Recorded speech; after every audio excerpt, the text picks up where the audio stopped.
ஒரு கார்த்திகை மாத கருக்கிருட்டு. செங்கல்பட்டிலிருந்து படப்பிடிப்பை முடித்துக்கொண்டு எம்ஜிஆர் அவர்கள் நடுநிசி 12 மணி வாக்கில் காரில் வந்து கொண்டிருக்கிறார்.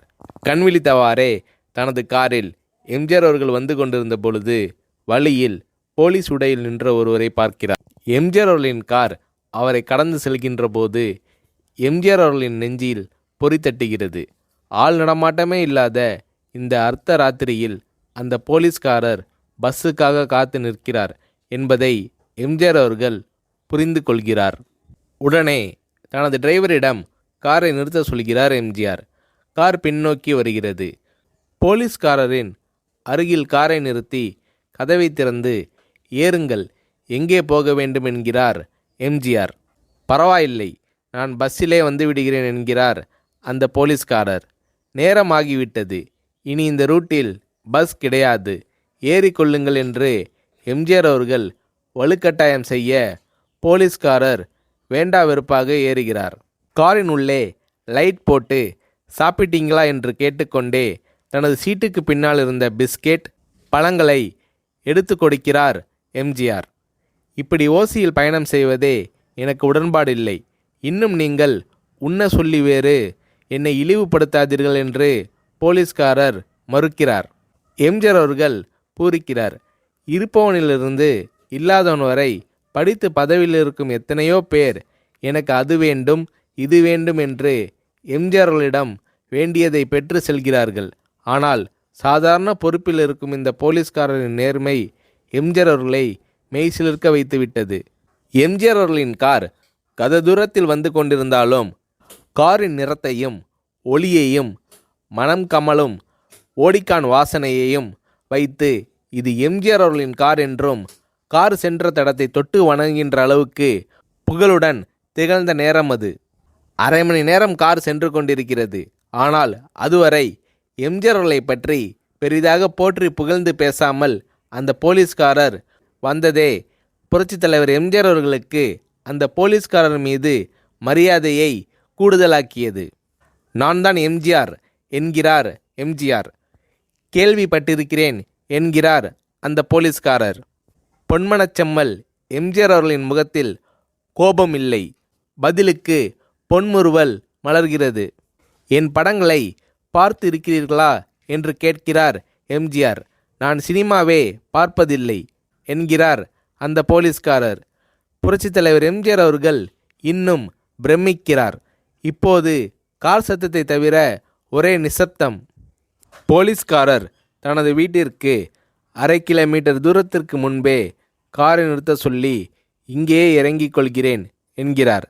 ஏன், நீங்கள் குறிப்பிட்ட அந்த விலாசம் இன்னும் 1/2 கிலோமீட்டர் தூரம் இருக்கிறதே என்கிறார் எம்ஜிஆர்.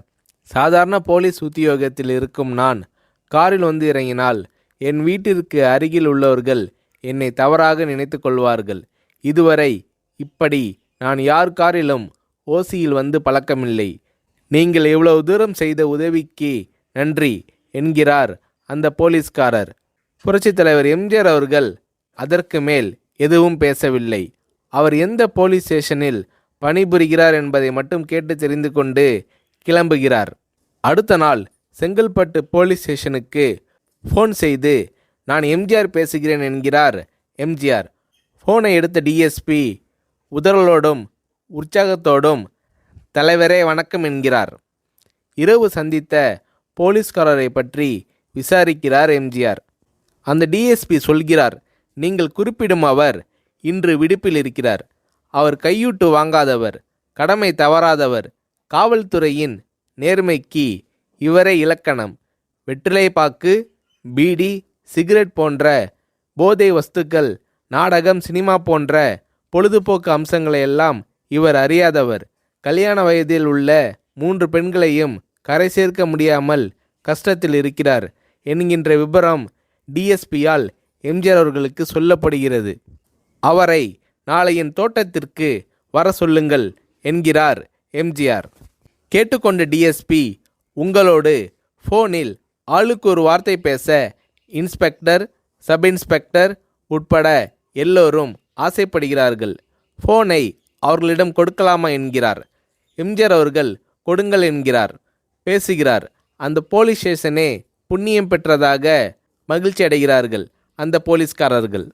மறுநாள் அந்த போலீஸ்காரர் ராமவரம் தோட்டத்திற்கு அழைத்து வரப்படுகிறார். அவரிடம் பேப்பரில் மடித்த பெரிய பணக்கட்டை கொடுத்து, இதை வைத்து உங்கள் பெண்களின் கல்யாணத்தை நடத்துங்கள் என்கிறார் எம்ஜிஆர். போலீஸ்காரர் மறுக்கிறார். நான் ஏதாவது உங்களிடம் காரியமாற்ற சொல்லி அதற்காக கொடுத்தால் அது தவறு.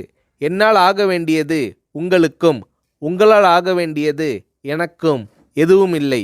நான் உங்கள் கூட பிறந்த ஒரு சகோதரனாக நினைத்து கொடுக்கிறேன், பெற்றுக்கொள்ளுங்கள் என்று சொன்ன பிறகு கேட்டும் கூட கிள்ளி கொடுக்காத கனவான்கள் வாழும் இந்த உலகில் ரோட்டில் நின்றவனை அழைத்து சென்று அள்ளி கொடுத்த எம்ஜிஆர் அவர்களின் கருணையில் நெகிழ்ந்து போய் பெற்றுக்கொள்கிறார் அந்த போலீஸ்காரர்.